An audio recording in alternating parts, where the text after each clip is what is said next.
வணக்கம். எங்களோட channel name அக்ரித்மி. சேனலுக்கு யாரும் புதுசாக இருந்தால் மறக்காம சப்ஸ்கிரைப் பண்ணுங்கள். நாங்கள் இந்த என்ன தொடர்பாக ஒரு வீடியோ பார்க்க போகிறோம்னா நெற்பயிற்சியை இலங்கையை பொறுத்த வரைக்கும் ஒரு பிரதான ஜீவனோபாயம். அதுலேயும் குறிப்பாக வடக்கு கிழக்கு பகுதியில் பொறுத்த வரைக்கும் பிரதானமான தொழிலாக இந்த விவசாயம் தான். அதில் நெற்பயிற்சியை காணப்படுது.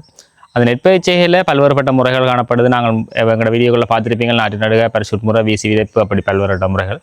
அதில் நாங்கள் இப்போ எங்களோட நவீன தொழில்நுட்பங்களான நாட்டு நடுக பரிசுட் முறை தொடர்பாக பல வீடியோக்களில் பார்த்துருக்கோம். இந்த வீடியோ வீசி விதைப்பு முறை மூலம் பயிற்சி செய்யப்படுற நிலத்தில் முதல் 15 நாட்கள் இப்படி என்னென்ன பராமரிப்பு நடவடிக்கைகள் செய்யணும்ன்றதை இந்த வீடியோவில் பார்க்க போகிறோம். வாங்க வீடியோக்கு போகலாம். இந்த வீசி விதைப்பு முறைகளை பொறுத்த வரைக்கும் முதலாவது நாங்கள் செய்யணும். அதாவது வீசி விதைப்பு முறை இல்லை, அனைத்து விதமான பயிற்சி நடவடிக்கையும் முதலாவது செய்ய வேண்டியது நாங்கள் நிலப்பண்படுத்தல்னு சொல்லுவோம். நிலப்பண்படுத்தலை பொறுத்த வரைக்கும் வயல் நிலங்களை நாங்கள் பண்படுத்துவோம். அதில் எங்கள் விவசாயிகள் வர்ற பிழைகள் என்னென்றால், முதல் பண்படுத்தலுக்கு பயன்படுத்த வேண்டிய உபகரணங்களை துணை பண்படுத்தலுக்கும், துணை பண்படுத்தலுக்கு பயன்படுத்த வேண்டிய உபகரணங்களை முதல் பண்படுத்தலுக்கும் பயன்படுத்துவோம். அதாவது முதலாவது நாங்கள் உழவு எப்பயுமே முட்கலப்பை இல்லை சட்டி கலப்பையெல்லாம் நாங்கள் முதலாவது உழவு செய்யணும். அப்போ தான் எங்களுக்கு வேர் வளர்ச்சி சிறப்பான முறையில் காணப்படும். ஆனால் இப்போ தற்காலத்தில் விவசாயிகள் வேலை இலவுக்காக ரொட்டவேட்டர் சுழல் கலப்பையை தற்காலத்தில் முதல் பண்படுத்தலுக்கே பயன்படுத்துகிறாங்க. அது மிகவும் ஒரு பிழையான விஷயமாக காணப்படுது. அதாவது முதல் பண்படுத்தலைன்னா நில எடுப்புன்னு சொல்லுவாங்க விவசாய பயிற்சியாளர்கள். நில எடுப்பு எப்பயுமே நாங்கள் முட்கலப்பையிலான் செய்யணும். முட்கலப்பையிலையும் நாங்கள் துணை பண்படுத்தலை செய்யலாம்.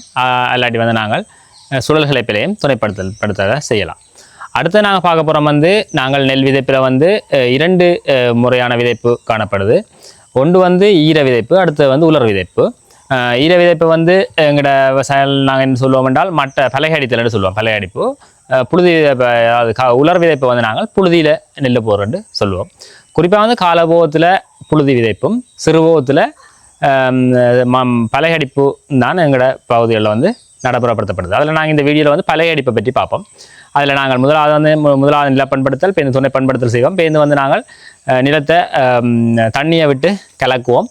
கலக்கிட்டு நாங்கள் பலகை அடிப்போம். பலகை அடிப்பு மற்றது நிலப்பண்படுத்தல் வீடியோக்களை நீங்கள் இப்போ பார்க்கக்கூடியதாக இருக்குது. இப்போ நீங்கள் பார்த்துட்டு இப்போ நில எடுப்பு எடுக்காமல் இருக்கிற ஒரு நிலம் இப்படி தான் இருக்கும். வைக்கோல்களும் புல்லுகளும் நிறைந்த ஒரு நிலமாக தான் நில எடுப்பு எடுக்காத நிலமும் காணப்படும். இதுக்கு நாங்கள் முதலாவது முதல் நிலப்பண்படுத்தல் முட்கலப்பை இல்லை சட்டி கலப்பையால் சரி. இப்போ நாங்கள் பார்க்குறது முதல் பண்படுத்தல் முட்கலப்பையால் மேற்கொள்ளப்படுறது நீங்கள் பார்த்துட்டு இருக்கிறீங்க. இதுக்கப்புறம் 2ஆம் நிலப்பண்படுத்தல் செஞ்சு இது நாங்கள் செய்கிற பலகை அடிப்புன்னு சொல்லுவோம். பலகை அடிப்பு தான் இப்போ நடக்குது. இதுக்கிடையில் நீங்கள் 2ஆம் நிலப்பண்படுத்தல் நீங்கள் செய்வீங்க. இது அதை மட்டப்படுத்தி கூழாக்கிறதுக்காக நாங்கள் இது பலகை அடிப்புன்னு சொல்கிறோம். இது நெல் விதைக்கிற ஆண்டு அல்லது அதுக்கு முதல் நாள் அவங்களோட காணியல் தன்மையை பொறுத்து இந்த பலகை அடிப்பு மேற்கொள்ளப்படும். ஆக மணல் காணியலண்டா அண்டையும் களியான காணியலண்டா அதுக்கு முதல் நாளும் பலகை அடித்து அடுத்த நாள் நெல் விதைக்கக்கூடியதாக காணப்பட போகுது. ரைட். அடுத்து நாங்கள் செய்ய வேண்டிய வேலை என்று பார்த்தோம்னால், நிலப்பண்படுத்தல் முடிஞ்சதென்றால் நாங்கள் அடுத்து விதை நெல் தெரிவு செய்ய போகிறோம். தரமான விதை நெல்லுகளை நாங்கள் தெரிவு செய்யணும். இதாங்கள முதலாவது பிரச்சனை. ஏனென்றால் தரமற்ற விதை நெல்லுகளால் பல்வேறுபட்ட பிரச்சனை உருவாகும். உதாரணத்துக்கு பண்டி நெல் போன்ற இனங்கள் எங்களோட வயலில் பெறுகிறதுக்கான காரணமாக இந்த விதை நெல் காணப்பட போகுது. அப்போ நாங்கள் தரமான விதை நெல்லை தெரிவு செய்யணும். அதுக்கடுத்து இனத்தை தெரிவு செய்யணும். எங்களோட என்னென்ன அடிப்படையாக இனத்தை தெரிவு செய்யணும்னா எங்களோட மண்ணுக்கு எந்த இனம் சரியான முறையில் வேலை செய்யுது. அடுத்த உவர்காணியல் என்றால் உவருக்கு ஏற்ற இனங்களை நாங்கள் பயிர் செய்யணும். உதாரணமாக கோரா அப்படியான இனங்கள் உவருக்கு வரும். கீரிச்சம்பா எல்லாம் நாங்கள் விதைச்சோம்னா, அதாவது 60 விதைச்சோம்னா உவருக்கு சரியான முறையில் அது விளைச்சலை தராது. அதனால் நாங்கள் உவரான காணியா இல்லையா இந்த மாதிரி தெரிவு செய்யணும். அடுத்து மார்க்கெட். எந்த நெல்லுக்கு அதிக அளவு மார்க்கெட் இருக்குதோ அந்த நெல்லை நாங்கள் தெரிவு செஞ்சோம் என்றால் எங்களுக்கு சிறந்த முறையில் லாபத்தை நாங்கள் விவசாயத்தில் பெற்றுக்கொள்ளக்கூடியதாக இருக்கும். விதை நெல்லை முளைக்க செய்கிறது ஒரு முக்கியமான வேலையாக காணப்பட போது புழுதி விதைப்பென்றால் நாங்கள் நேரடியாக நெல்லை விதைக்கலாம். இது பலகை அடிப்பு சேர்த்து விதைப்புக்கு நாங்கள் முளைகட்டி தான் அறியணும். அதில் முதலாவது நாங்கள் 18-24 மணி நேரம் நெல்லை ஊற விடுவோம். அதனைத் தொடர்ந்து நாங்கள் அந்த நெல்லை நீர்லேருந்து வெளியே எடுத்து ஒரு இடத்துல கட்டி வைப்போம். அதுக்கு பிறகு அடுத்த நாளும் விதைக்கலாம். அதுக்கு நாளும் விதைக்கலாம். 3ஆவது நாள் விதைக்கிறது நாங்கள் சோம்புன்னு சொல்லுவாங்க விவசாயிகள். 4ஆம் நாள் அடிபருவம்னு சொல்லுவாங்க. இந்த அடிபருவத்துக்கு நாங்கள் விதைக்க போகிறோம். இப்போ நீங்கள் பார்த்துட்டு அடிபருவத்தில் இருக்கிற முளை சோம்பண்டால் மெல்லிய முளை வந்திருக்கும். இது அடிபருவ முளை. 4ஆம் நாளுக்கு விதைக்க போகிறோம்னா 3ஆம் நாள் நாங்கள் தண்ணியில் நினைக்கணும். ஃபுல்லாக அந்த சூடு இறங்க மட்டும் தண்ணியில் நினைக்கணும். இல்லாட்டி இது நடுவில் இருக்கிறதுல அவியறதால் முளதிறனும் குறைவாக காணப்படும். அதுக்கு அடுத்தபடியாக நாங்கள் விதை நெல்லின் அளவும் ஒரு முக்கியமான பிரச்சனையாக எங்கள் விவசாயத்தில் காணப்படுது. என்னென்னு பார்த்தீங்கன்னா எங்கள் விவசாயிகள் இப்போ என்னென்றால் 70-80 கிலோ நெல் போடுற விவசாயம் எனக்கு தெரிஞ்சு காணப்படினோம். ஆனால் கீரிச்சம்பான்னு எடுத்துக்கொண்டோம்னால் எங்களை சிபாரிசின் படி வந்து 40 கிலோ வந்து ஏக்கருக்கு வடிவாக காணும். திருப்தியான முறையில் 40 கிலோ வித நெல் வந்து கீரிச்சம்பாக காணும். வெள்ளை கோராண்டா ஒரு 55 ரகம் 60 கிலோ நெல் வந்து எங்களுக்கு தேவைப்படும். அதை விட அதிகளவான வித நெல்லை நாங்கள் போடைக்குள்ள என்ன செய்யும் என்றால் அது வந்து பயிருக்கான இடைவெளி இல்லாமல் காற்றூட்டம் இல்லாமல் வந்து நோய் பீடைகளின் தாக்கத்தை அதிகரிக்கிறதுக்கு வந்து இந்த அதிக அடர்த்தியாக இருக்கிற பயிர் வந்து காரணமாக இருக்குது. நாங்கள் பேருந்து வந்து தத்தி தாக்கங்கள் மற்றும் நோய் பீடை தாக்கங்கள் வரைக்குள்ள வந்து இந்த அடர்த்தியான பயிர்களுக்கு வந்து மிகவும் விரைவான முறையில் வந்து இந்த நோய்பீடைகள் தாக்கும். அதான் வந்து எங்களோட பரஷூட் வயல்களையும் நாற்று நடுற வயல்களையும் வந்து நோய்பீடை தாக்கம் குறைவாக இருக்கிறதுக்கான காரணம் வந்து அது பயிர்களுக்கு இடையிலான இடைவெளி காணப்படுறபடியாக அந்த நோய்பீடை தாக்கம் அங்கே குறைவாக காணப்படும். அடுத்து வந்து இந்த பசல பாவனை என்று நாங்கள் பார்க்கக்குள்ளேயும் வந்து இந்த அடிக்கட்டு பசல பாவனை வந்து எங்களோட விவசாயிகள் வந்து நாங்கள் இப்போ போடுவோம் என்றால் பல்வேறுபட்ட பதில் வந்து அதுக்கு இருக்கும். சில பேர் சொல்லுவினோம் நாங்கள் நெல் எறிய முதலே வந்து டிஎஸ்பியை போட்டுட்டு அதுக்கு பிறகு நெல் எறிஞ்சிட்டு நாங்கள் விடுவோம் என்று.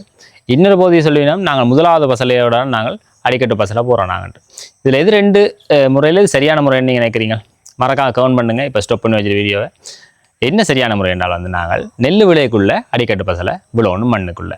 அப்போ அதாவது வந்து நாங்கள் நெல் விதைக்க முதலே வந்து அடிக்கட்டு பசலையை போட்டுட்டு அதுக்கு பிறகு வந்து நாங்கள் நெல் விதைக்கணும். என்ன காரணம் என்றால் இந்த அடிக்கட்டு பசலைன்ற நோக்கம் வந்து வேர் வளர்ச்சியை தூண்டுறது தான். அப்போ வேர் வளர்ச்சி சிறப்பாக நடக்கிறதுக்கு எங்களுக்கு எப்போ வேர் வளர்ச்சி தேவை அந்த நேரங்கள் எங்களுக்கு இந்த அடிக்கட்டு பசலை தேவை. அதனால் வந்து நாங்கள் நெல் விதைக்கக்குள்ளேயே வந்து இந்த அடிக்கடி பசலையை போடுறது ஒரு சிறந்த முறையாக. விதைக்கிறண்டா போல் எல்லாராலையும் விதைக்க இயலாது. இது ஒரு டெக்னிக்காக தான் விதைக்கணும். நீங்கள் புதுசாக விதைச்சு பார்த்தீங்கன்னா தெரியும் ஒரு இடத்துல கூட விழும் மற்ற இடங்களில் விழாது. அப்போ வந்து நாங்கள் இதிலேயும் வந்து அனுபவத்தை பெற்றுக்கொள்ளணும். இதுவும் ஒரு நாங்கள் சிறந்த 2-3 விதமாக வந்து விதைப்பாங்க. அதில் நீங்கள் பார்க்கக்கூடியதாக இருக்கும். இப்போ நீங்கள் பார்த்துட்டு வீசி விதைப்பு முறையில் ஒரு முறை தான் நீங்கள் பார்த்துட்டுருக்கீங்க. இந்த வீடியோ கொஞ்சம் பெருசாக தான் இருக்கும். என்ன காரணம் என்றால் வந்து நாங்கள் ஆரம்பத்தில் மேற்கொள்ள வேண்டிய நடவடிக்கைகள் வந்து பல நடவடிக்கைகள் இருக்குது. அதை நாங்கள் சரியாக செஞ்சால் தான் எங்களுக்கு விளைச்சல் அதிகமாக இருக்குது. அதனால் வந்து கொஞ்சம் பெருசாக இருக்கும். ஃபுல்லாக பாருங்கள், ஸ்கிப் பண்ணாமல். அடுத்தது நாங்கள் சரி இப்போ நாங்கள் நெல்லை விதைச்சிட்டோம், பசலா போட்டு நெல்லை விதைச்சிட்டோம். அடுத்தடுத்த நாள்களில் என்ன செய்யணும்ன்றதான் எங்களுக்கு அடுத்த பிரச்சனை. அடுத்தடுத்த நாளில் வந்து 2வது நாள் வந்து நாங்கள் தண்ணி நீர் வடிப்புன்னு சொல்லுவோம். நீர் வடித்து போட்டு அலக்கொத்துறன்னு சொல்லுவாங்க எங்களோட மக்கள்.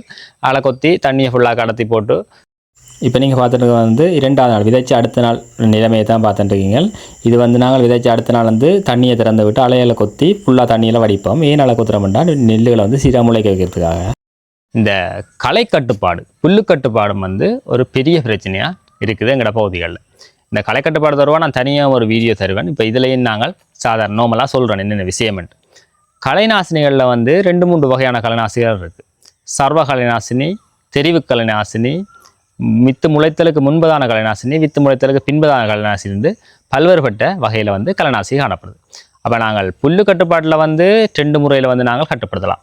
ஒன்று 3ஆம் நாளில் அடிக்கிற மருந்துன்னு சொல்லுவாங்க. நெல் முளைக்க முதல் வந்து நாங்கள் அந்த மருந்தை அடிப்போம். அடுத்து வந்து 7 தொடக்கம் 10 நாளில் வந்து அடுத்த மருந்து அடிப்போம். இல்லாட்டி வந்து 20 நாளுக்குள்ளே வந்து நாங்கள் அடுத்த மருந்து அடிப்போம். இந்த மேக்ஸிமம் வந்து 20 நாளுக்குள்ளே வந்து நாங்கள் இந்த களை கட்டுப்பாட்டை பூரணமாக நிறைவேற்றணும். எல்லாரும் அதுக்கு பிறகு கட்டுப்படுத்துறது வந்து ஒரு பாரிய சவாலான விஷயமா இருக்குது. புல்லு வந்து சென்றால் எங்களோட விளைச்சலும் வந்து பாரிய அளவில் குறைய காணப்பட போகுது. அப்போ நாங்கள் 3ஆம் நாள் மருந்து பிரயோகிக்கணும் என்றால் சோஃபிட், பிட் போன்ற மருந்துகள் காணப்படுது. 7 தொடக்கம் 10 நாளில் டாரா, சடன் ப்ளஸ் போன்ற மருந்துகள் காணப்படுது. அப்போ நாங்கள் எங்களோட சரியான எங்களோட என்னென்ன புல் இருக்கோ அதுக்கேற்ற முறையில் நாங்கள் கலைநாசினியை தெரிவு செய்து அதுக்கேற்ற மாதிரி நாங்கள் விசாரிக்கிறோம். நாங்கள் வயலுக்கு பாவிச்சது வந்து பியூட்டாக்ளோர் என்ற ஒரு ரசாயனம் கொண்ட ஒரு கலைநாசினியை நாங்கள் பாவிச்சது. நாங்கள் இந்த கலைநாசினிகளை நாங்கள் பாவிக்கிறதுல வயலில் வந்து தண்ணி வந்து இருக்கக்கூடாது. அதுவும் குறிப்பாக வந்து 3ஆம் நாள் மருந்துகளை பாவிக்க தண்ணி இருக்கக்கூடாது. ஏனென்றால் வந்து தண்ணி இருந்தால் அதை வந்து கரைக்கிறதுக்கான சான்ஸுகள் வந்து அதிக வாய்ப்புகள் வந்து அதிகமாக இருக்குது. அதனால் நாங்கள் தண்ணியை முள்ளாக கடத்திட்டு தான் அடையக்கூடியதாக இருக்கணும். அடுத்தது வந்து நீங்கள் பார்க்குறது வந்து இப்போ பார்க்குறது சடம் ப்ளஸ் என்று சொல்லுவோம். அதுக்கடுத்து டோயோன்னு சொல்லுவோம். இந்த டோயோ வந்து ஒரு கோரைக்கான மருந்தாக காணப்படுது. இந்த மருந்துகள் அடிக்கக்குள்ள நாங்கள் இந்த சரியான நாட்கள்லையும் அடித்தா சிறப்பாக காணப்படும். முக்கியமாக வந்து எங்களுக்கு என்ன சரியான கலைகளை வந்து அடையாளம் காண தெரியணும். அது ஒரு உங்களுக்கு வீடியோ வேணுமெண்டா கமெண்ட் பண்ணுங்கள். நான் அடுத்த வீடியோவில் அந்த கலைகளை எப்படி அடையாளம் காண்றேன்னு சொல்கிறேன். இப்போ உதாரணமாக கலைநாசினியை தெரிவு செய்யக்குள்ள வந்து சில கலைநாசினிகள் வந்து சில இனங்களுக்கு சிபாரிசு செய்யப்படலை. உதாரணம் வந்து இந்த லோயண்டன்னு சொல்கிறது ஒரு கோரை மருந்து, கோரை புல்லுக்கு வந்து அடிக்கிற மருந்து. இந்த லோயண்டை வந்து கீரிச்சம்பா மற்ற வெள்ளை பிஜி 374, 66 போன்ற இனங்கள், அதாவது பிஜி இனம் வெள்ளை நெல்லுகளுக்கு வந்து இது சிபாரிசு செய்யப்படலை. உதாரணமாக கீரிச்சம்பாக்கு நாங்கள் இதை வந்து கொஞ்சம் டோஸை கூட்டி அடித்தோம்னாலும் வந்து அது அப்படியே பாதிப்பு எங்களுக்கு நெல்லில் தெரியும். அதாவது வந்து வேல்டியூப் சிம்டம்ஸ்னு சொல்லுவோம். இப்போ கோல்மிச் தாக்கத்தில் வர வேல்டியூப் சிம்டம்ஸ் மாதிரி கிரிச்சம்பாக வந்து நாங்கள் இதை லோயண்டை கூட விட்டு அடிக்கக்குள்ளே வந்து கிரிச்சம்பாக அந்த தாக்கத்தையும் காட்டக்கூடியதாக இருக்குது. அப்போ ரைட். இப்போ நாங்கள் ஆரம்ப கட்ட நடவடிக்கை வந்து மிக சரியாக மேற்கொள்ளணும். அப்படி சரியாக மேற்கொண்ட பிறகு 15-16 நாள்களில் வந்து வயல் வந்து இந்த நிலைமையெல்லாம் காணப்படும். அப்போ இதுக்கு பிறகு நாங்கள் பசல பிரியோகங்கள் நோய்புடைய கட்டுப்பாடு பலவான வேலையிடங்கள் இருக்குது. அதற்கான வீடியோக்கள் வந்து தொடர்ந்து எங்களை காணொலியில் வரும். இது 15 நாள் மட்டுமான வயல் வந்து இப்படி இருக்கும். இது தொடர்ந்து நீங்கள் என்னென்ன நோய்கள் பீடைகள் தொடர்பாக வந்து இனி வார காணொலியில் பார்க்கக்கூடியதாக இருக்கும். இந்த நேரத்தில் வந்து வளர்ச்சி வீதம் வந்து இந்த அளவில் காணப்பட்ட சிறப்பாக இருக்கும். வந்து நீங்கள் பார்த்த வந்து முதல் 15 நாளுக்கான வீடியோ.